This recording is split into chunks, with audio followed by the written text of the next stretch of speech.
إن الحمد لله نحمده ونستعينه ونستغفره ونتوب إليه ونعوذ بالله من شرور أنفسنا وسيئات أعمالنا من يهده الله فلا مضل له ومن يضلل فلا هادي له وأشهد أن لا إله إلا الله وحده لا شريك له وأشهد أن محمدًا عبده ورسوله صلى الله عليه وآله وصحبه وسلم تسليما كثيرا أما بعد. En cette nuit du 27 de Rabi' al-Thani de l'année 1445 de la hijra du prophète sallallahu alayhi wa sallam, correspondant au 11 novembre 2023, nous reprenons l'étude des fondations de la bonne soumission envers Allah subhanahu wa ta'ala, ainsi que celles qui préservent la bonne soumission à Allah subhanahu wa ta'ala. Nous avons déjà étudié la première des fondations, qui est أن تقابل الأخبار بالتصديق لا بالشك أو تكذيب. Le fait d'accueillir les informations du Coran et de la Sunna avec une pleine conviction en celle-ci, de ne pas douter en ces informations et encore moins démentir cela. Ça, c'est la première fondation qui préserve ta soumission envers Allah subhanahu wa ta'ala. Et nous avons étudié et entamé l'étude dans le cours précédent de la deuxième fondation, qui est أن تقابل الأمر والنهي بالالتزام لا بحرج أو منازعة. Le fait que tu accueilles les ordres qui te viennent d'Allah azza wa jalla et du prophète sallallahu alayhi wa sallam avec mise en pratique, avec soumission totale. Surtout pas de ressentir face aux ordres une peine et encore moins de disputer les ordres. Quand il y a un ordre qui te vient d'Allah, tu ne sens pas de peine pour cet ordre. Tu ne dis pas pourquoi est-ce qu'on m'a ordonné cela. Et encore moins de disputer cela. La troisième fondation, c'est أن تقابل القدر بالصبر والرضا عن الله سبحانه وتعالى بلا اعتراض ولا تسخط.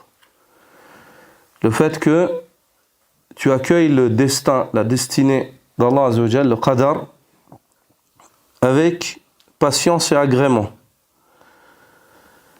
Et surtout pas que tu contredises ou tu t'opposes à ce qu'Allah azza wa jalla a décrété, et encore moins que tu te mettes en colère face à cela. Le quatrième point, c'est هو أن تحكم الوحي في مواطن النزاع وأن ترضى بحكمه. C'est le fait que tu prennes la révélation comme juge dans tes différends. Lorsque tu diverges avec quelqu'un sur un point, reviens au Coran et à la Sunna pour trancher dans cette différence, afin de trouver la vérité et puis de continuer sur l'unité. Et la cinquième fondation de la bonne soumission à Allah azza wa jal, هو تقديم الوحي على كل قول أو مذهب أو عقل أو سياسة أو هواء. C'est le fait de faire passer la révélation, le Coran et la Sunna, avant la parole de tout un chacun, qui que ce soit, même parmi les grands imams.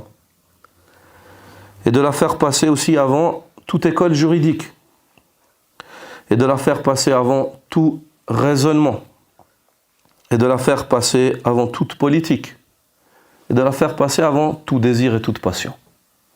C'est quoi qui prime?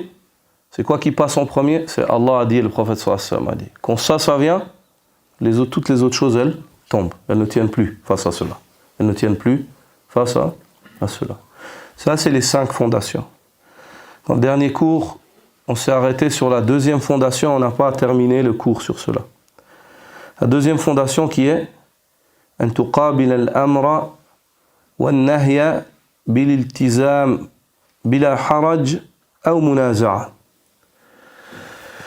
Le fait que tu accueilles les ordres d'Allah subhanahu wa ta'ala ainsi que ses interdits, tu les accueilles par la mise en pratique, par le fait de te soumettre aux ordres en les pratiquant, aux interdits en les délaissant, et que tu ne ressentes pas de peine, c'est-à-dire que tu n'es pas peiné parce que cela t'est devenu obligatoire. Tu dis pas « Ah, mais pourquoi on m'oblige à cela ?» Et tu ne ressens pas de peine parce qu'une chose t'est interdite. Tu dis « Pourquoi ça c'est interdit ?» Et tu ne disputes pas les ordres. Tu ne commences pas à marchander avec Allah Azza wa Jal. Tu ne marchandes pas avec Allah. Allah t'ordonne, tu fais. Allah t'interdit, tu délaisses. On a évoqué l'ikhwa à titre de rappel, parce qu'il y a quand même quelques semaines qui se sont écoulées. On a évoqué, en introduisant ce chapitre-là, la parole d'Allah subhanahu wa ta'ala dans Surah Al-Ahzab, وَمَا كَانَ لِمُؤْمِنٍ وَلَا مُؤْمِنَةٍ إِذَا قَضَى اللَّهُ وَرَسُولُهُ أَمْرًا أَن يَكُونَ لَهُمُ الْخِيَرَةُ مِنْ أَمْرِهِمْ. Il ne s'y est pas un croyant et ni à une croyante. Lorsqu'Allah et son messager tranchent dans une affaire, il ne leur sied pas d'avoir le choix. Lorsqu'Allah ordonne, c'est pas à toi de dire ouais non mais pourquoi. Lorsqu'Allah interdit, c'est pas à toi de demander à Allah pourquoi. Toi, ce qui t'intéresse, c'est quoi? C'est pas pourquoi. Ce qui t'intéresse, la question que tu dois poser, c'est quoi? Qu'est-ce qu'Allah attend de moi? Et le pourquoi, tu te soumets. Tu n'as pas à poser cette question. Allah Azza wa Jal n'est pas questionné sur ce qu'il fait, c'est les hommes qui auront à rendre des comptes. On a évoqué aussi la parole d'Allah Azza wa Jal dans Surat Al-Anfal, Ya ayyuhalladhina amanu stajibu lillahi wa lirrasul idha da'akum lima yuhyikum. Vous qui avez la foi, répondez à Allah et aux messagers lorsque ces deux-là vous invitent à ce en quoi il y a ou ce qui vous fera revivre, c'est-à-dire qui va revivifier votre foi et qui va vous donner la vie éternelle dans l'au-delà, l'obéissance à Allah Azza wa Jalla, à son messager. On a évoqué aussi la parole du prophète sallallahu alayhi wa sallam, Ma nahaytukum anhu fajtanibu wa ma amartukum bihi fa'tu minhu mastata'tum. Les ordres que je vous donne, accomplissez-les. Et ce que je vous interdis plutôt, délaissez-le. Et les ordres que je vous donne, accomplissez-les dans la mesure du possible, tant que cela vous est possible. Puis il dit فَإِنَّمَا أَهْلَكَ الَّذِينَ مِنْ قَبْلِكُمْ كَثْرَةُ مَسَائِلِهِمْ وَاخْتِلَافُهُمْ عَلَى أَنْبِيَائِهِمْ. Et ce qui a causé la perte de ceux qui vous ont précédés, c'est le fait qu'ils posent beaucoup de questions à leurs prophètes, puis ensuite ils divergent avec eux, ils veulent débattre. C'est-à-dire ils posent des questions. Si, mais pourquoi ça? Mais est-ce que je peux faire ci? Est-ce que je peux faire? C'est-à-dire ils veulent commercer avec les ordres d'Allah et de son messager. Il n'y a pas de commerce, il y a une soumission. Où tu veux te soumettre, et tu verras. Les fruits de cette soumission-là, et ceci dès que tu verras les anges de la mort, et que le voile du dunya sera enlevé, tu ne cesseras de tirer les fruits de cette soumission-là, ou alors tu t'obstines, tu veux te montrer orgueilleux et débattre avec le Seigneur des univers, le puissant, le majestueux, le vivant qui ne meurt jamais, celui qui est le premier et le dernier, Jalla Jalalu, et alors à ce moment-là, viendra ce moment où ni ta tribu, ni tes biens, ni ta force, ni ton entourage ne pourra être d'aucune utilité, lorsque les émissaires d'Allah Azza wa Jal seront ordonnés d'arracher ton âme. Et à ce moment-là, tu verras et tu regretteras, mais le regret est insignifiant. À ce moment-là, c'est trop tard. Ici, le prophète sallallahu alayhi wa sallam, dans ce hadith, nous enseigne qu'en tant que croyants, qui avons la foi en Allah et en son messager, une confiance totale en notre Seigneur, et une foi en notre messager, le messager d'Allah Azza wa Jal, quand Allah et son messager ordonnent, on ne discute pas. Quand Allah et son messager interdisent, on ne discute pas. On met en pratique. On met en pratique. Nous avons aussi évoqué ce verset dans Surah Al-Ma'idah, lorsque Allah subhanahu wa ta'ala dit Ya ayyuhalladhina amanu la tas'alu an ashya In tubda lakum tasu'kum. Vous qui avez la foi, ne posez pas des questions autour de choses que si elles vous sont exposées, la réponse à cela vous nuira. Ne posez pas trop de questions. À ce verset-là, on a expliqué comment est-ce qu'il a été révélé. On a évoqué le hadith dans le Bukhari où le prophète sallallahu alayhi wa sallam, les gens lui posaient beaucoup de questions sur des choses futiles. Et certains narrateurs disent que certaines personnes ont provoqué le prophète sallallahu alayhi wa sallam avec des questions. D'une manière moqueuse ou narquoise. Et à ce moment-là, le prophète sallallahu alayhi wa sallam est monté et il les a exhortés. Il les a exhortés sur l'arrivée de l'heure. Et il leur a dit par Allah, celui d'entre vous qui désire me poser une question, qu'il me la pose maintenant, là où je suis. Et je répondrai à sa question. Et puis le prophète sallallahu alayhi wa sallam, il leur disait, Salouni, posez-moi des questions. Qu'avez-vous alors maintenant? Où elles sont vos langues? Posez maintenant vos questions, posez-les. Et puis, les Ansar, les Médinois ont commencé à pleurer. Quand ils ont vu le prophète sallallahu alayhi wa sallam fâché comme ça. Ils ont commencé à pleurer. Puis Anas a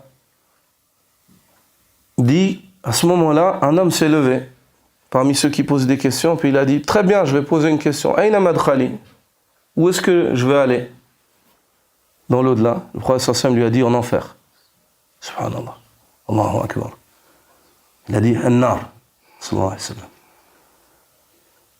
Puis un autre compagnon a posé la question, qui est mon père réellement? Qui est mon père réellement? Il a dit, un tel, fils d'un tel, tu es le fils d'un tel. Et puis, ainsi de suite. Assieds-toi convenablement, mon cher frère. Assieds-toi droit, appuie ton dos contre le mur. Bois encore une gorgée, et arrête, tu ne bois plus jusqu'à la fin du cours. Et puis, à ce moment-là, Omar ibn al-Khattab s'est mis sur ses deux genoux. Et il a dit au prophète sallallahu alayhi wa sallam, Radina billahi rabba, wa bil islami dina, wa Muhammadin sallallahu alayhi wa sallam rasoulah. Ô messager d'Allah, on a agréé Allah comme Seigneur, l'islam comme religion, on t'a agréé comme messager. On ne veut pas au-delà de ça. On n'est pas là pour débattre avec toi. On n'est pas là pour être comme ceux qui nous ont précédés, qui posent beaucoup de questions à leurs prophètes, puis ensuite cherchent à débattre avec eux. Puis à ce moment-là, le prophète sallallahu alayhi wa sallam, lorsqu'il a entendu la réponse d'Omar, sakata Rasulullah sallallahu alayhi wa sallam. Il s'est tu. Puis après cela, il leur a dit, Walladhi nafsi biyadi, laqad uridat alayya al-jannatu wan-nar anifan fi urdi hadha al-ha'it wa ana usalli. فَلَمْ أَرَكَ الْيَوْمِ فِي الْخَيْرِ وَالشَّرِّ. Il dit, par celui qui détient mon âme entre ses mains, on m'a montré le paradis et l'enfer et je les ai vus de mes propres yeux derrière ce mur-là alors que je priais la salat du Dhuhr avec vous. Il a dit, je n'ai jamais vu autant de bien qu'aujourd'hui ainsi qu'autant de mal. Je n'ai pas vu une chose meilleure et une chose pire que ce que je viens de voir aujourd'hui. Je n'ai pas vu une chose meilleure que le paradis et je n'ai pas vu une chose pire que l'enfer. La pire des choses que tu puisses penser, imaginer, qui puisse t'arriver dans le dunya, c'est rien par rapport à ce qui existe en enfer. Et la meilleure des choses dont tu puisses t'imaginer et espérer dans le dunya, c'est rien par rapport à ce qu'il y a au paradis. On a évoqué cette parole de l'imam Shatibi, rahimahullah, dans le Muwafaqat, en liaison avec ce hadith, lorsqu'il dit, ce hadith-là, le prophète sallallahu alayhi wa sallam, lorsqu'il leur a dit Salouni, posez-moi des questions, c'est pas par orgueil, c'est pour les exhorter à ne pas poser des questions inutiles, et encore moins des questions à titre provocateur, Puis on a évoqué ce récit-là en liaison avec le verset de Surat Al-Imran وَلِلَّهِ عَلَى النَّاسِ حِجُّ الْبَيْتِ مَنِ اسْتَطَاعَ إِلَيْهِ سَبِيلًا وَمَنْ كَفَرَ فَإِنَّ اللَّهَ غَنِيٌّ عَنِ الْعَالَمِينَ. Il incombe aux gens d'accomplir le pèlerinage pour Allah auprès de la maison sacrée, ceux parmi eux qui en ont les moyens. Ce verset-là, lorsque le prophète sallallahu alayhi wa sallam a lu cela aux gens, certaines personnes ont dit « Ya Rasulallah, afi kulli aam au messager d'Allah, est-ce donc obligatoire chaque année?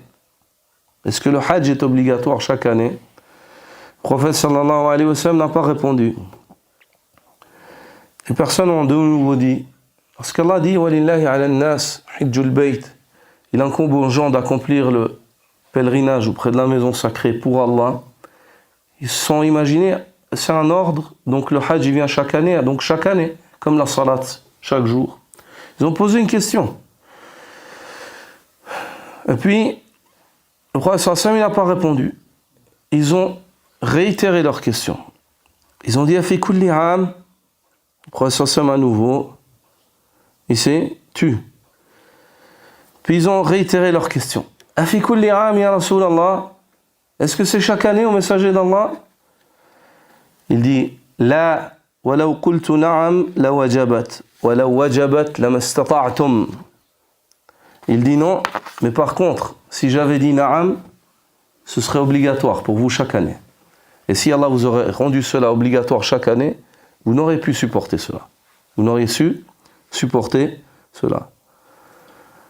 Et à ce moment-là, Allah subhanahu wa ta'ala a révélé, et c'est un deuxième sabab du nuzul de cette ayah qui est évoqué par les savants du tafsir, Ya ayyuhalladhina amanu la tas'alu an ashya'a in tubda lakum tasukum. Ô vous qui avez la foi, ne questionnez pas au sujet de choses qui, si elles vous sont divulguées ou on vous donne réponse à votre question, la réponse à cela vous nuira. Ceci est ce qu'on a évoqué dans le dernier cours, en bref résumé. Et on a évoqué ce récit-là dans le Muwatta de l'imam Malik, où Omar ibn al-Khattab est sorti avec une cavalerie dans laquelle il y avait Amr ibn al-As. Hatta waradu hawda, jusqu'à ce qu'ils arrivent vers un bassin d'eau.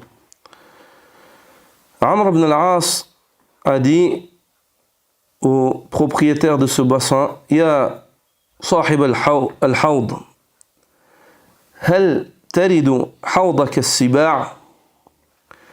Ô toi, le propriétaire de ce bassin-là, est-ce que les animaux féroces, carnassiers, ils s'approchent de ton bassin? Est-ce qu'ils boivent dedans? فقال عمر رضي الله تعالى عنه يا صاحب الحوض لا تخبرنا. Ô toi, le propriétaire de ce bassin-là, ne nous informe pas. فإنا نرد على السباع وترد علينا. Car ces bêtes sauvages, elles boivent des fois dans nos sources et des fois on boit dans leurs sources. C'est-à-dire, tant qu'il n'y a pas en islam une chose évidente qui te pousse au doute, il ne faut pas inventer des doutes qui n'existent pas. C'est ça que Omar a voulu dire. Tant qu'il n'y a pas une illa, une raison sur laquelle tu vas bâtir ton doute et qui va te faire que tu vas délaisser une chose ou t'avancer vers une chose, la da'i يعني لتكلف نفسك يعني بما لم يكلفك الله عز وجل به. Il n'y a pas de raison que tu te charges avec une chose avec laquelle Allah ne t'a pas chargé. Si Allah avait voulu que tu t'éloignes de ce bassin-là, il t'aurait montré des signes d'impureté qui vont faire que tu vas juger que l'eau elle est impure, que tu ne peux pas la boire ou pas faire l'oudre avec, et ainsi de suite. Et ainsi de suite.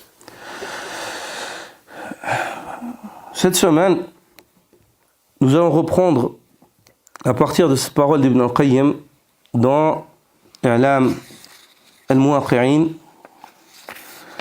lorsqu'il dit rahimahullah لم ينقطع حكم هذه الآية. Le statut de ce verset-là ne s'est pas arrêté jusqu'à ce jour. Le verset où Allah Azza wa Jalla dans Surat Al-Ma'ida, il interdit aux croyants, aux Sahaba, de poser des questions dont si la réponse leur vient, ça leur nuira. Ibn al-Qayyim, il dit, ce verset-là ne concerne pas seulement la période où le Coran descendait. Car certains sont d'avis que ce verset-là, il était là quand le Coran descendait, quand la législation n'était pas complétée. Car il se peut qu'à cause d'une question, il y a un ordre qui vient, à cause de la question de quelqu'un. Comme le prophète sallallahu alayhi wa sallam a dit à l'homme, ne posez pas cette question. Si j'avais dit que le hajj il est obligatoire chaque année, il serait devenu obligatoire chaque année. Ibn al-Qayyim, quant à lui, dit non, le statut de ce verset-là ne cesse d'être valide jusqu'à ce jour. Jusqu'à ce jour, il ne fait pas partie des mœurs islamiques et de l'éducation du croyant envers Allah subhanahu wa ta'ala de poser trop de questions. Il dit بل لا ينبغي للعبد أن يتعرض للسؤال عما إن بدا له ساءة. Il dit encore aujourd'hui, malgré le fait que la révélation se soit vue complétée, il ne sied pas au serviteur de poser des questions dont si la réponse lui vient, la réponse sera une cause de nuisance pour lui. بل يستعفي ما أمكن. Et tant qu'il lui est possible, il se distance de poser des questions qui ne le regardent pas, qui ne le concernent pas directement. وَيَأْخُذْ بِعَفْوِ اللَّهِ. Et il s'empare par cela de la clémence divine. Si une chose, il n'y a pas une chose évidente qui te prouve qu'elle est haram, pourquoi est-ce que tu te poses la question, est-ce que c'est haram? S'il n'y a pas une illa, wadiha, une défaillance ou un point évident sur lequel tu vas bâtir ton doute. Pourquoi est-ce que tu commences à douter? Prends la clémence d'Allah Azza wa Jal. Puis il dit ومن ها هنا قال عمر بن الخطاب رضي الله تعالى عنه, et c'est sur cela que Omar ibn al-Khattab a dit يا صاحب الميزاب لا تخبرنا لما سأله رفيقه عن مائه أطاهر أم لا. وكذلك لا ينبغي للعبد أن يسأل ربه أن يبدي له من أحواله وعاقبته ما أطواه عنه وستره فلعله يسوءه إن أبدي له. Il dit ceci conformément à ce qui est narré dans Omar ibn al-Khattab radiyallahu anhu, lorsque il voyageait avec son compagnon et que son compagnon questionna au sujet du bassin de la source d'eau, est-ce que c'est une source vers laquelle ou dans laquelle boivent les animaux sauvages, les carnassiers ou pas? Omar lui dit ne nous informe pas. Pourquoi est-ce qu'Omar a dit ne nous informe pas? Car il n'y avait pas en fait une raison évidente pour commencer à douter sur cette eau-là. Il n'y avait pas de signe en fait d'impureté. Pourquoi est-ce que on va se poser cette question? C'est ça le message que Omar radiyallahu ta'ala anhu. Toi aussi, tu as fait le wudu ya akhi. Tu as fait tes ablutions. Et tu n'as pas une chose évidente qui te prouve que tu les as rompues. Pourquoi est-ce que tu te poses la question, est-ce que j'ai rompu mes ablutions? Pourquoi? Ça c'est l'œuvre du shaitan. Ou bien tu es en train de faire le wudu et tout d'un coup tu te poses, il n'y a pas une raison. Tu sais que tu as complété ton wudu, tu dis ouais, après tu as terminé le wudu, tu dis ouais, mais peut-être que j'ai pas lavé ça, j'ai pas lavé. هذا من عمل الشيطان. لا تسترسل. Obéis à Allah Azza wa Jal, fais ton acte, complète-le, مع السلامة, لا تفكر. Donc, أيها الإخوة, Ibn al-Qayyim dit, il en est ainsi aussi, il incombe au serviteur de ne pas questionner son Seigneur, de ne pas lui dire montre-moi quelle sera ma place dans l'au-delà. Comme l'homme est venu dire au prophète sallam, où est ma place dans mon emplacement dans l'au-delà. Demande pas à Allah Azza wa Jal où est mon emplacement. Implore à Allah pour qu'il t'accorde le paradis et marche dans la voie qui conduit au paradis. Allah Azza wa Jal dit Man arada al-akhirah wa sa'a laha sa'yaha wa huwa mu'min fa ulaika kana sa'yuhum mashkura. celui qui désire l'au-delà et suit le chemin qui y conduit tout en étant croyant, cela, Allah subhanahu wa ta'ala reconnaîtra leur effort leur sera reconnu. Allah azza wa jal, parmi les noms d'Allah, il y a Shakur. Allah azza wa jal est reconnaissant. Il reconnaît les efforts des serviteurs, Jalla Jalaluh. Il dit ceci car il se peut qu'Allah azza wa jal lui présente réellement sa destination et que ceci lui nuise encore plus dans sa vie mondaine. فَالسُّؤَالُ عَنْ جَمِيعِ ذَلِكَ تَعَرُّضٌ لِمَا يَكْرَهُهُ اللَّهُ. Il dit le fait de poser toutes ces questions-là, c'est le fait de s'exposer à une chose qu'Allah déteste. فَإِنَّهُ سُبْحَانَهُ يَكْرَهُ إِبْدَاءَهَا وَلِذَلِكَ سَكَتَ عَنْهَا. Ceci car Allah azza wa jal déteste divulguer ces choses-là, déteste divulguer ces choses-là, c'est pour cela qu'il ne les a pas exposées. Si Allah avait voulu que tu les voies, tu les aurais vues. Pourquoi tu poses des questions? Si Allah avait voulu que tu les voies, tu les aurais vues. Pourquoi tu poses ces questions-là? L'imam Al-Qasimi, rahimahullah, dit en parlant de cette parole d'Ibn al-Qayyim, il dit وَمَا ذَكَرَهُ مِنَ التَّعْمِيمِ وَبِاعْتِبَارِ ظَاهِرِهَا وَأَمَّا الْمَقْصُودُ أَوَّلًا وبالذات كما يفيده تتمتها فهو النهي عن السؤال بما يسوء إبداؤه في زمن الوحي. ويدل له ما رواه البخاري عن سعد بن أبي وقاص رضي الله عنه أن النبي صلى الله عليه وسلم قال إن أعظم المسلمين جرما من سأل عن شيء لم يحرم فحرم من أجل مسألته فإن مثال ذلك قد أمن وقوعه. هذا كلام القاسمي مؤخرا بعد الحديث. نعم. والحديث هذا عند الشيخين. Al-Qasimi dit, en parlant de la parole d'Ibn al-Qayyim, lorsqu'Ibn al-Qayyim généralise et dit qu'à la base ce verset-là il n'est pas restreint au temps de la révélation,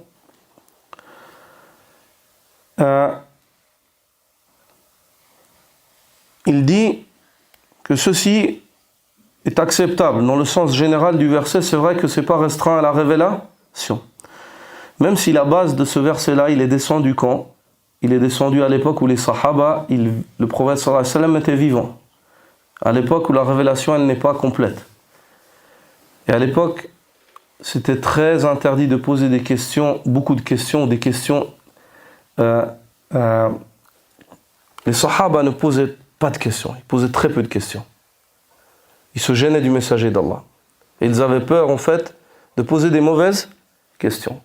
Et c'est pour ça qu'ils étaient contents lorsqu'un bédouin venait du désert et interrogeait le prophète sallallahu alayhi wa sallam.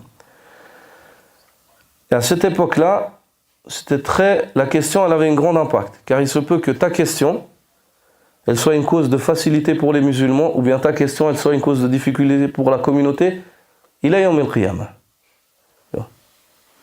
C'est-à-dire tu poses une question et il y a une chose qui est imposée aux musulmans qui n'était pas imposée auparavant. Anta mas'oul.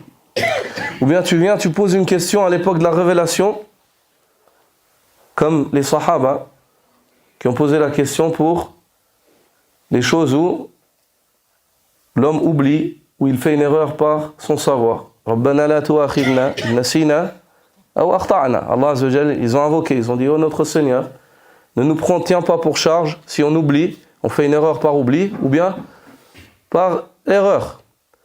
Allah azza wa jalla a dit: qad fa'alt, je l'ai fait.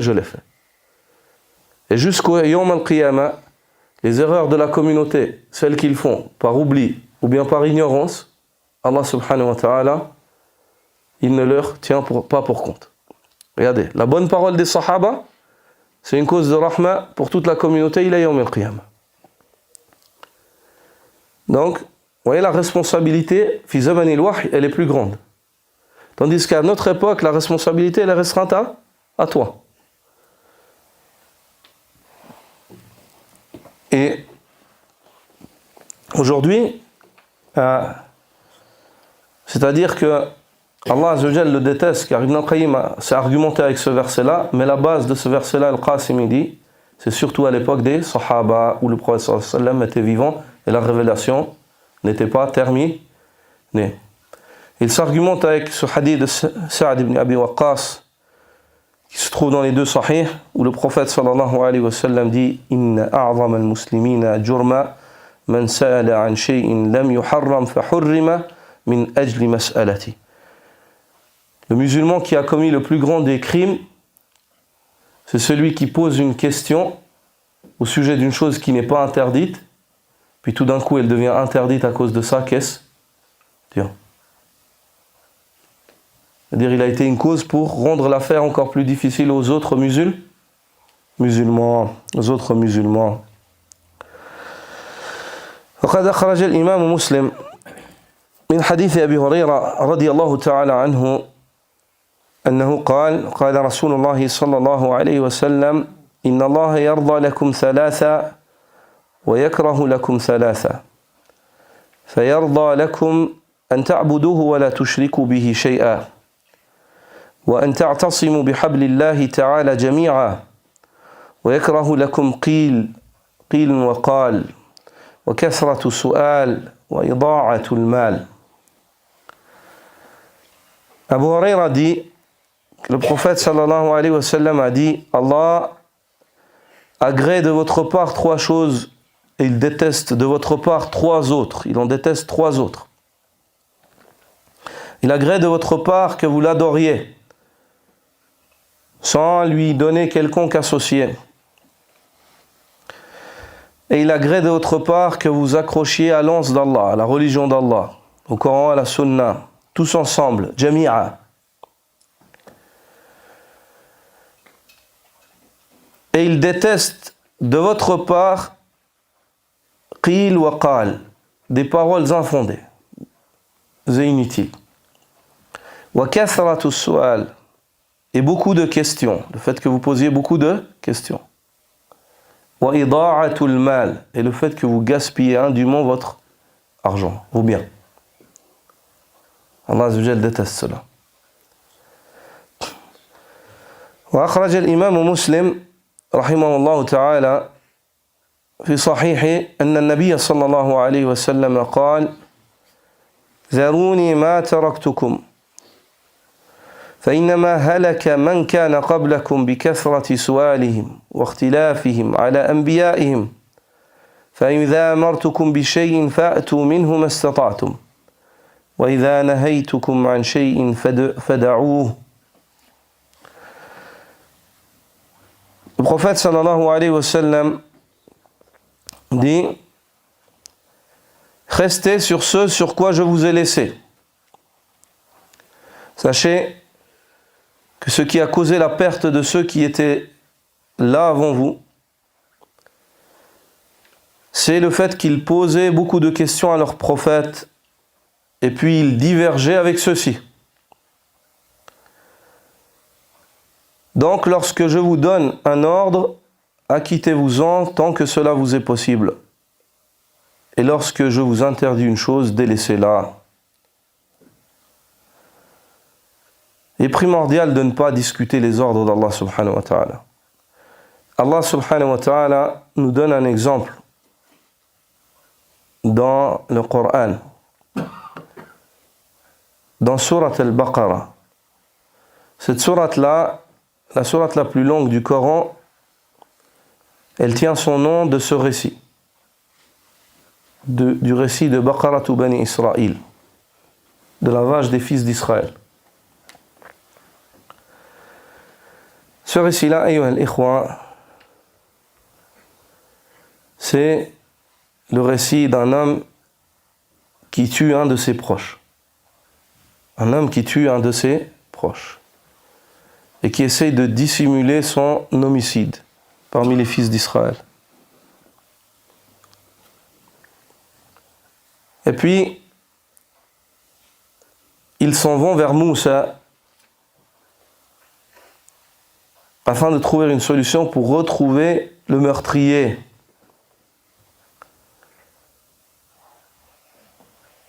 Et Moussa, alayhi salam, Allah Azza wa Jalla leur donne de demander aux fils d'Israël de sacrifier une vache.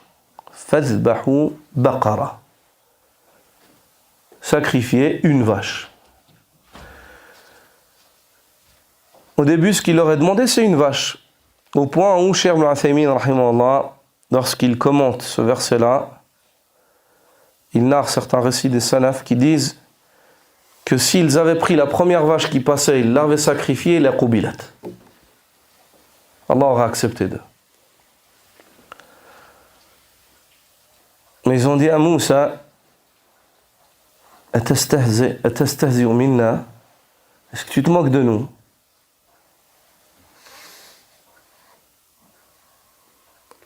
Et ils ont commencé à disputer les ordres. Chaque fois qu'ils posaient une question en plus à leur prophète, Allah leur rendait la chose plus difficile.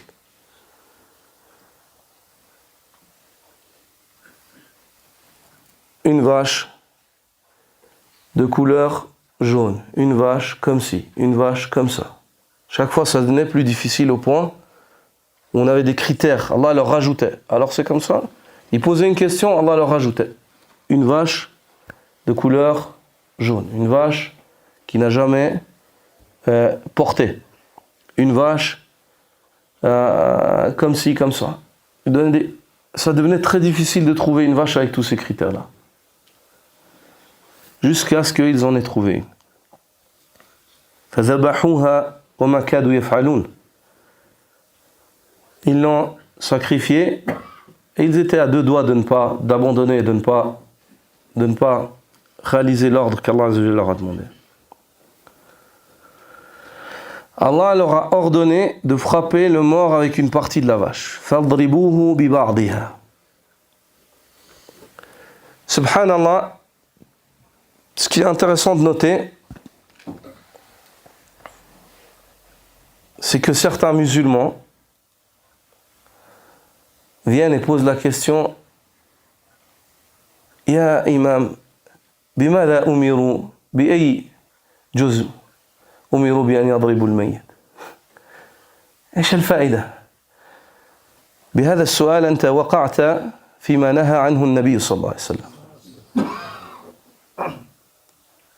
Il pose la question: avec quelle partie ils l'ont frappé? Avec la cuisse, avec le pied, avec la queue? Dès que tu poses cette question, vous rigolez. Il y a des gens, ils posent des questions comme ça.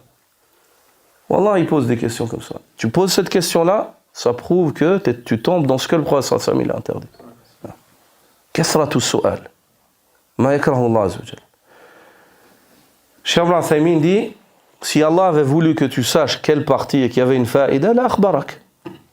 Allah azza wa jalla, il t'aurait informé. S'il a voulu que tu saches quelle est cette partie, il t'aurait informé.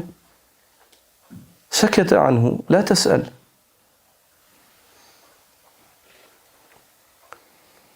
Ils ont frappé le mort avec cette partie de l'animal qui a été sacrifié. Allah Azza wa Jal a redonné la vie à cet homme. Il s'est levé. Imaginez l'aya, le signe. Tu vois un mort qui se lève et qui dit: c'est lui qui m'a tué. Et il meurt. C'est fini. Il retourne dans la situation dans laquelle il est. Allah Azza wa Jalla a décrété qu'il soit mort. Il meurt. Mais il se lève, il informe, il dit: c'est lui qui m'a tué. C'est lui qui m'a tué. Ça, c'est le récit de la Baqara. C'est le récit de la Baqara. Surat al-Baqara, elle tient son nom de ce récit-là. Certaines personnes se posent la question, ils disent: mais subhanallah, regarde, des fois t'entends des personnes qui désirent se moquer de l'islam, ils disent: regardez, ils ont un chapitre dans leur livre, le chapitre de la vache. Allah subhanahu wa ta'ala a voulu que ce chapitre-là se nomme ainsi afin que les croyants tirent des leçons et qu'ils comprennent qu'en islam, on ne pose pas de questions. Le chapitre, il s'appelle le chapitre de la vache, il s'appelle le chapitre de la vache. On ne sent pas en fait une humiliation, cela. Il s'appelle le chapitre de la vache pour nous rappeler au début de cette sourate qui est la sourate qui a le plus d'ahkam. Il y a suratul ahkam. Suratul Baqarah, c'est la sourate des jugements. C'est la sourate des fuqaha. Il y a le hajj, il y a la salat, il y a le talaq, il y a le divorce. Il n'y a pas l'héritage. Suratul Nisa. Il n'y a pas l'héritage, le tafsil de l'héritage sur Suratul Nisa. Il y a la dette, le fait d'écrire la dette. Si il y a suratul ahkam, il n'y a pas une sourate dans le Coran qui a plus de ahkam que surat al-Baqarah. Quelle est la liaison entre le fait que surat al-Baqarah c'est la sourate des ahkam? On va dire c'est la sourate des ordres et des interdits, surat al-Baqarah. Et quelle est la liaison avec le récit de al-Baqarah des fils d'Israël? Afin que quand toi tu vas lire cette sourate-là, tu vas comprendre que quand Allah t'ordonne, ne pose pas de questions. Ne fais pas comme l'ont fait les partisans de la vache, des fils d'Israël. لا تكون مثل أهل بقرة بني إسرائيل بل كن من المتقين الذين ذكرهم الله عز وجل في أول سورة البقرة. Mais sois plutôt comme les pieux, ceux qu'Allah عز وجل a évoqués au début de Surat al-Baqarah, lorsqu'il dit Alif Lam Mim. Regarde, Alif Lam Mim. Il se peut que des gens ils disent, ça veut dire quoi? Pourquoi Alif Lam Mim? Une fois de plus, Allah l'a révélé. Si Allah avait voulu que tu saches précisément pourquoi, il t'aurait expliqué en détail. Certains parmi les savants ont dit, Allah Azza wa Jal commence certaines sourates par al-huruf al-muqatta'a. Pourquoi? Afin de dire aux Arabes, يا معشر العرب هذه الحروف تعرفونها وهي من لغتكم فأتوا بآية أو سورة مثل ما ستسمعون. C'est une épreuve, mise à l'épreuve des Arabes en disant ce Coran-là, il est révélé dans votre langue. Alif, Lam, Mim. Vous connaissez ces lettres-là? Vous comprenez? Faites quelque chose de similaire, si c'est faisable par les djinns et les hommes. Et il les met à l'épreuve au début de Surat al-Baqarah. وإن لم تفعلوا ولن تفعلوا. Et si vous ne le faites pas, vous ne le ferez pas. Ils ne peuvent pas venir avec quelque chose de similaire. Même si c'est afsahul arab, même si c'est les arabes les plus éloquents, ils ne peuvent pas. C'est la parole d'Allah, Kalamu Rabbil Alamin. Et Allah subhanahu wa ta'ala, au début de cette sourate-là, il dit ذَلِكَ الْكِتَابِ لَا رَيْبَ فِيهِ. ذَلِكَ الْكِتَابِ, voici le livre au sujet duquel il n'y a aucun doute. Et لا ريب فيه أنه من الله وليس من صنيع البشر. Il n'y a pas de doute que ce livre-là, c'est la parole d'Allah et qu'il n'est pas composé par les hommes. Qu'y a-t-il dans ce livre? Une personne, lorsqu'elle achète un livre, elle veut savoir de quoi, c'est quoi l'utilité de ce livre-là. Est-ce qu'il me parle d'économie, de politique? Qu'est-ce que je vais apprendre? La rayba fi, elle veut savoir qui est l'auteur. Hada al-kalam kalamu rabbil alamin. Cette parole-là, la rayba fi, c'est la parole d'Allah. Qu'est-ce qu'il y a dedans? Huda. Huda. Il y a une guidée absolue. Huwa hudan min awwalihi ila akhiri. C'est une guidée de son début jusqu'à sa fin. Mais qui va tirer profit de la lecture de ce livre-là? Al-Muttaqun. Hudan lil-Muttaqin. Et qui sont ces Muttaqin? C'est comme si on pose des questions à Allah Azza wa Jal. Il te donne la réponse. Qui sont Al-Muttaqun? Alladhina yu'minuna bil-ghayb. Salahul mu'taqad. Ils sont ceux qui ont la foi en l'invisible. Leur aqida, elle est saine. Muwafiqa lil wahi wa muwafiqa lil fitra. Elle est conforme à la révélation et conforme à la nature saine. Alladhina yu'minuna bil ghayb wa yuqimuna as-salah wa mimma razaqnahum yunfiqun. Ce sont ceux qui ont la foi en l'invisible, qui accomplissent la salat, c'est-à-dire ils sont pieux, ils obéissent à Allah, ils se soumettent, وَمِمَّا رَزَقْنَاهُمْ يُنْفِقُونَ. Et ils donnent de ce que nous leur avons accordé. Leurs akhlaq sont tayyiba. Muhsinoun.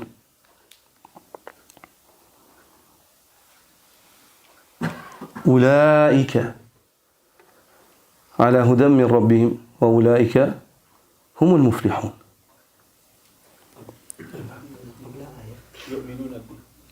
ويؤمنون نعم ويؤمنون بما أنزل إليك وما أنزل من قبلك وبالآخرة هم يوقنون. Ils ont la foi en ce qui t'a été révélé et ils ont la foi en ce qui a été révélé avant toi. وبالآخرة هم يوقنون. Et ils sont convaincus en l'au-delà. C'est-à-dire ils ne doutent pas qu'ils vont revenir à Allah subhanahu wa ta'ala. وهذا أصلح ما يكون للبشر أن يكون على يقين أنه يعود إلى الله عز وجل. وأفسد ما يكون للبشرية أن يشكوا أن هناك حياة بعد الممات أو ينكروا ذلك. Et la chose qui réforme le mieux l'homme, c'est le fait qu'il soit convaincu qu'il va rendre des comptes, qu'il revient à Allah azza wa jal. Et la chose qui corrompt le plus l'être humain, c'est le fait qu'il doute de cela ou qu'il n'y croit pas, qu'il prétende qu'il ne croit pas en cela. Ulaika ala hudan min rabbihim. Ceux-là, al-muttaqoun, bihadhi al-awsaf, ces pieux-là qui ont ces critères-là, ulaika ala hudan min rabbihim, ils sont sur une guidée de la part de leur Seigneur, et ce sont eux qui réussiront. C'est à eux qu'Allah azza wa jal a inscrit la réussite, al-falah. Ce récit-là, ayyuha al-ikhwa, lorsqu'Allah subhanahu wa ta'ala ordonne les fils d'Israël et leur dit وَإِذْ قَالَ Allah azza wa jal relate وَإِذْ قَالَ مُوسَى لِقَوْمِهِ إِنَّ اللَّهَ يَأْمُرُكُمْ أَن تَذْبَحُوا بَقَرَةً قَالُوا أَتَتَّخِذُنَا هُزُوًا قال أعوذ بالله أن أكون من الجاهلين. Parce qu'Allah subhanahu wa ta'ala nous relate et dit que Moussa dit à son peuple, Allah vous ordonne de sacrifier une vache, baqara. Ils dirent, te moquerais-tu de nous? Et Moussa leur dit, je me réfugie auprès d'Allah afin que je ne fasse pas partie du nombre des ignorants, c'est-à-dire de ceux qui se moquent des gens. فلما زادوا نبيهم عليه السلام أذى وتعنتا زادهم الله عقوبة وتشديدا. Lorsque les fils d'Israël sont venus, après cette information que Moussa leur donne, sont venus en étant difficiles envers leur prophète, en lui posant trop de questions, Allah azza wa jal leur a rendu leur affaire plus difficile. La réalisation de cet ordre-là, Allah leur l'a rendu difficile. Au point où Abdullah ibn Abbas radiyallahu ta'ala anhuma dit لو أخذوا أدنى بقرة اكتفوا بها لكنهم شددوا فشدد الله عليهم. Ibn Abbas dit, s'ils avaient pris la première vache qui passait, ça leur aurait suffi. Allah aurait accepté. Ils auraient réalisé. Idbahou, baqara, sacrifier une vache.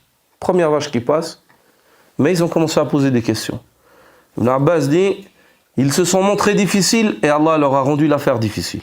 Ils se sont montrés difficiles et Allah leur a rendu l'affaire difficile.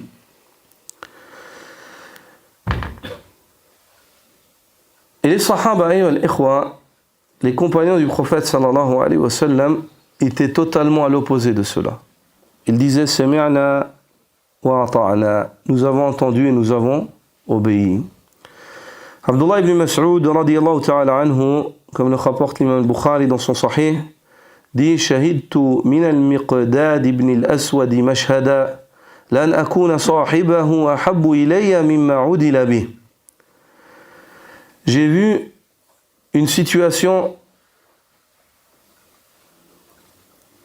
d'Al-Miqdad ibn al-Aswad radiyallahu anhu, de ce compagnon-là, Ibn Mas'ud l'envie. Il dit, j'ai vu une situation dans laquelle je l'ai vu. Il dit, j'aurais tellement voulu troquer toutes les situations que j'ai eues dans ma vie avec celle-là. C'est-à-dire être moi à la place d'Al-Miqdad dans cette situation-là. Quelle est cette situation? Il dit Ata an-Nabiy sallallahu alayhi wa sallam wa huwa yad'u 'ala al-mushrikin. Il est venu vers le prophète sallallahu alayhi wa sallam en invoquant contre les polythéistes. فقال لا نقول كما قال قوم موسى اذهب أنت وربك فقاتلا ولكن نقاتل عن يمينك وعن شمالك وبين يديك وخلفك فرأيت النبي صلى الله عليه وسلم قال ابن مسعود أشرق وجهه وسره يعني قول المقداد سره قول المقداد. Ibn Mas'ud dit et décrit cette situation qu'il envie, dont il aurait envié être lui l'homme de cette situation. Il dit j'ai vu le Miqdad venir au prophète sallallahu alayhi wa sallam en invoquant contre les polythéistes. Sauf erreur, c'était à la bataille de Badr. Il dit il est venu en invoquant et il dit Ya Rasulallah, nous ne te dirons jamais comme on dit les partisans de Moussa à Moussa, les suiveurs de Moussa à Moussa. Lorsqu'ils lui ont dit Idhhab anta wa rabbuka faqatila inna hahuna qa'idun. Va-t'en toi et ton Seigneur, combat ce peuple-là, nous on t'attend ici. Subhanallah. Ils ont dit comme ça. Ils ont dit comme ça.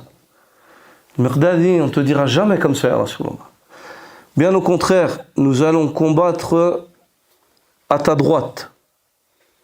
Et nous allons combattre à ta gauche, et nous allons combattre à tes côtés, et nous allons combattre tout autour de toi. C'est-à-dire, on ne te tournera jamais le dos.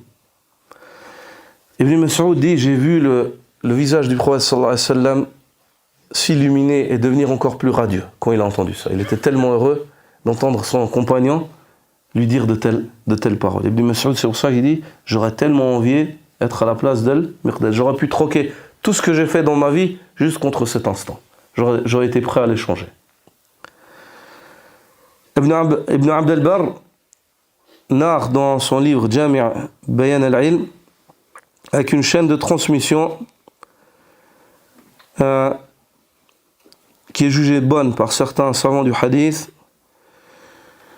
Selon Al-Hajjaj ibn Amir al-Thumali radiyallahu ta'ala anhu, que le prophète sallallahu alayhi wa sallam lui a dit, ou leur a dit, Iyyakum wa kathrati as-su'al. Prenez garde au fait de poser beaucoup de questions.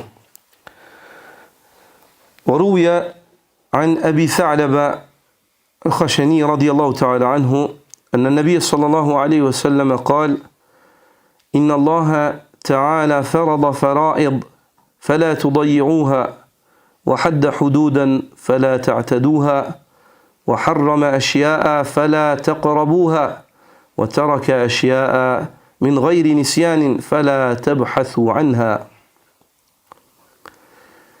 Le prophète sallallahu alayhi wa sallam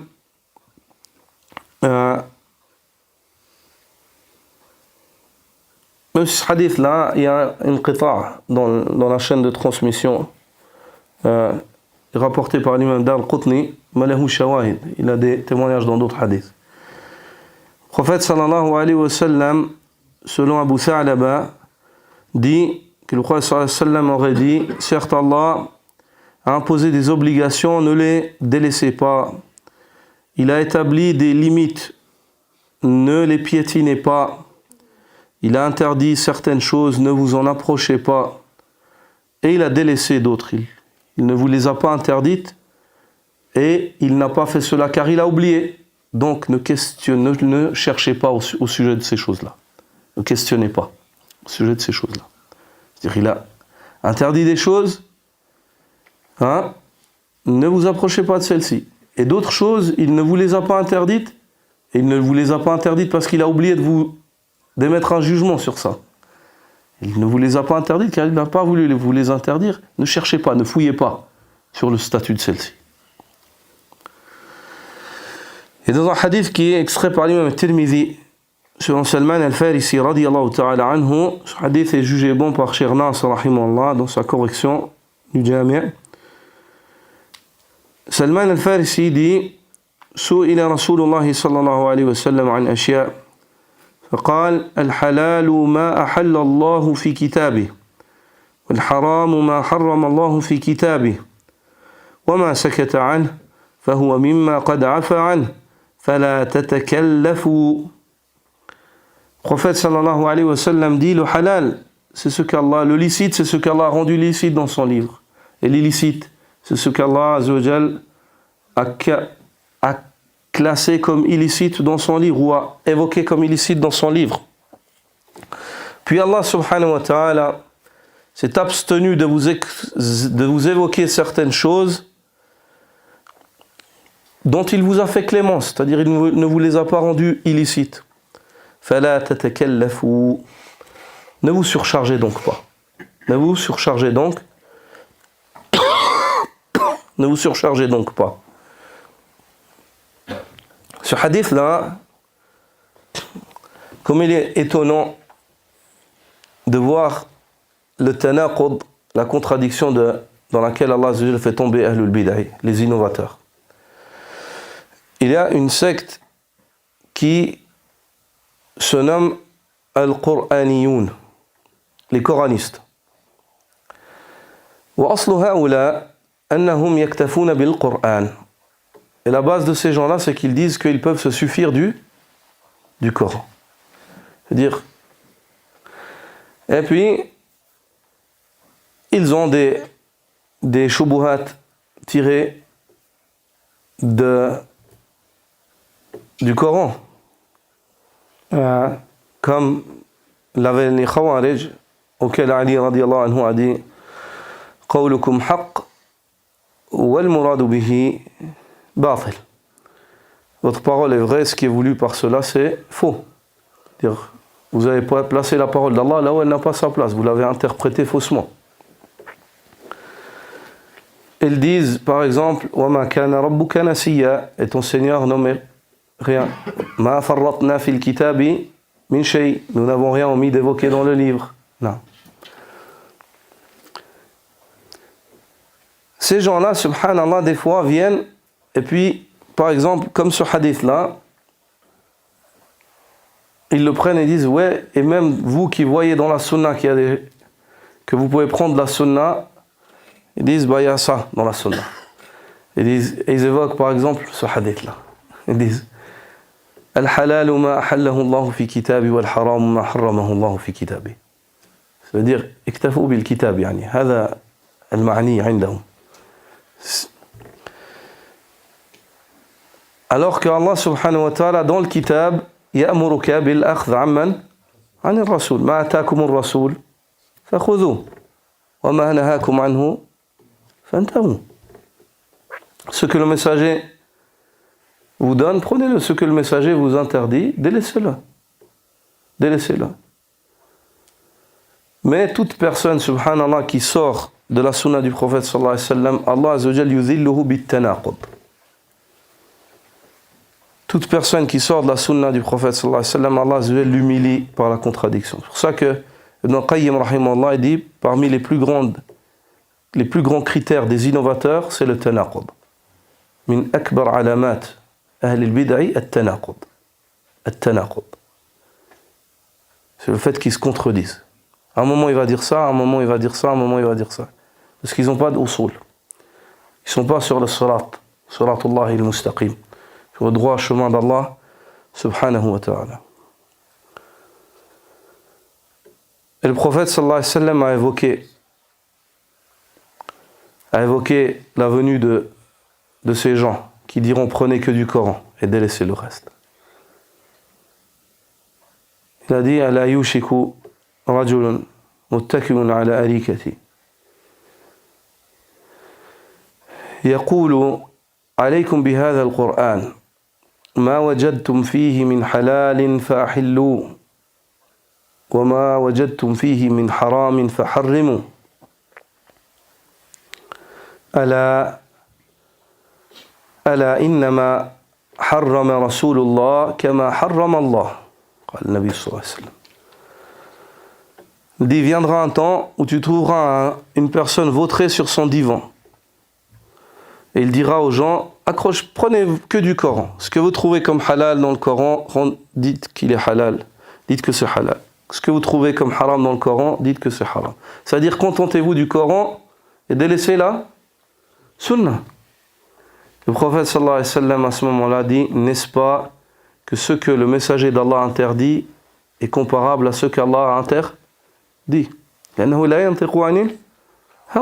ne parle pas sur l'effet des passions, sallallahu alayhi wa sallam. Voilà, les arguments concernant ce chapitre qui est أن تقابل الأمر والنهي بالالتزام لا بلا حرج أو منازعة. Le fait que tu accueilles les ordres et les interdits par la mise en pratique, en pratiquant les ordres, en délaissant les interdits, et surtout sans ressentir de peine face à cela, et sans contredire, et encore moins contredire cela. Et je vais vous lire maintenant ce que dit le Cheikh Salih Sindi, l'auteur en fait de cette parole qu'on étudie.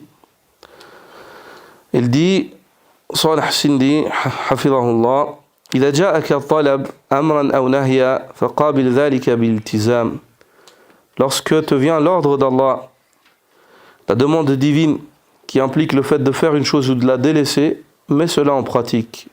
تعتقد أنك مخاطب وملزم باتباع هذا الأمر. Fais cela en étant convaincu que tu es concerné par cet ordre-là et qu'il t'est primordial et imposé de le mettre en pratique.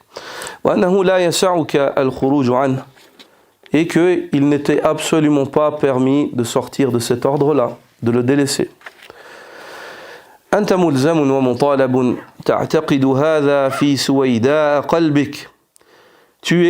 Il t'est imposé, cet ordre-là t'est imposé et Allah Azza wa Jal veut que tu le fasses. Tu es convaincu au fin fond de ton cœur qu'il en est ainsi. ثم بعد ذلك تنبعث جوارحك بأداء ما أمرت به.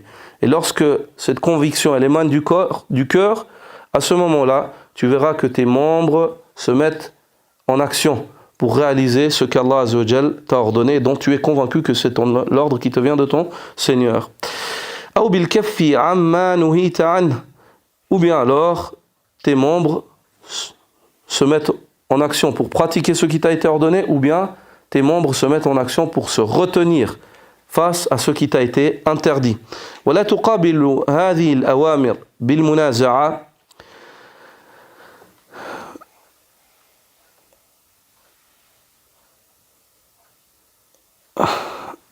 ولا تقابل هذه الأوامر بالمنازعة لما أمرك الله سبحانه وتعالى أو أن يكون في قلبك حرج. Et surtout, n'accueille pas les ordres qui te sont donnés en les disputant.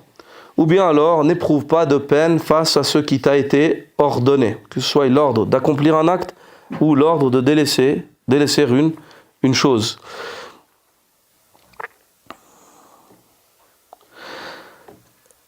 Et il t'explique que ce que c'est le fait d'éprouver une peine. Par exemple, le fait que tu dises Lima Allahu tabaraka wa ta'ala ya'muru bika kadha. Pourquoi est-ce qu'Allah ordonne cela? Wa lima Allahu yanha an kadha. Pourquoi est-ce qu'Allah interdit cela?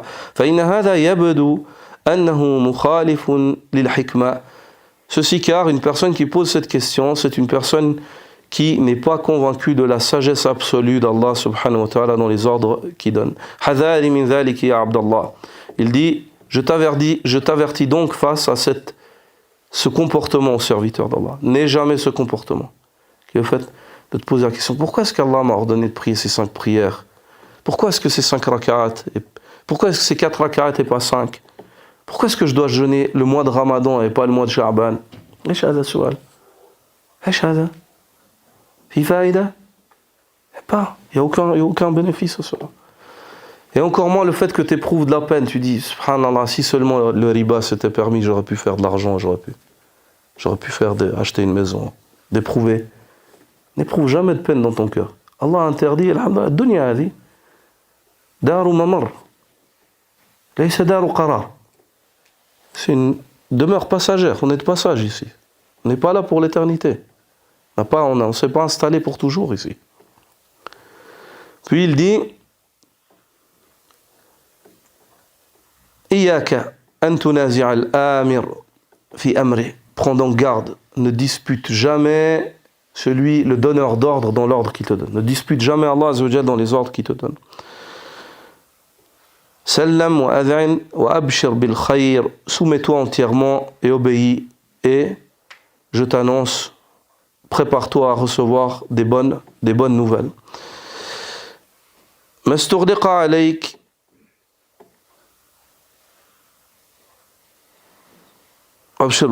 ما استغرق عليك ما جهلته سيفتح الله عز وجل على قلبك وسيفتح قلبك عليه.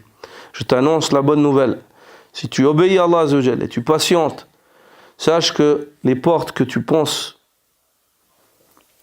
le fait qu'Allah Azza wa Jalla te les ait fermées à cause de ton obéissance à Allah Azza wa Jalla, Allah subhanahu wa ta'ala te les ouvrira en bien mieux. Et ceux que tu ignorais, Allah Azza wa Jal, par cette obéissance envers lui, te l'enseignera. Allah Azza wa Jal te donnera du ilm par le biais de l'obéissance que tu lui voues. Le dalil c'est quoi? Wattaqullah wa yu'allimukumullah. Et craignez Allah, Allah vous enseignera. Sur cela, on clôt ce deuxième point et on entreprendra samedi prochain l'étude du troisième point. An tuqabil al-qadar بالصبر والرضا عن الله سبحانه وتعالى بلا اعتراض ولا تسخط. Le fait que tu acceptes la destinée d'Allah subhanahu wa ta'ala avec patience et agrément, et surtout pas en t'opposant au décret d'Allah azza wa jal, ainsi que, et encore moins en te mettant en colère face à cela. Subhanaka Allahumma bihamdik, ashhadu an la ilaha illa ant, astaghfiruka wa atubu ilayk.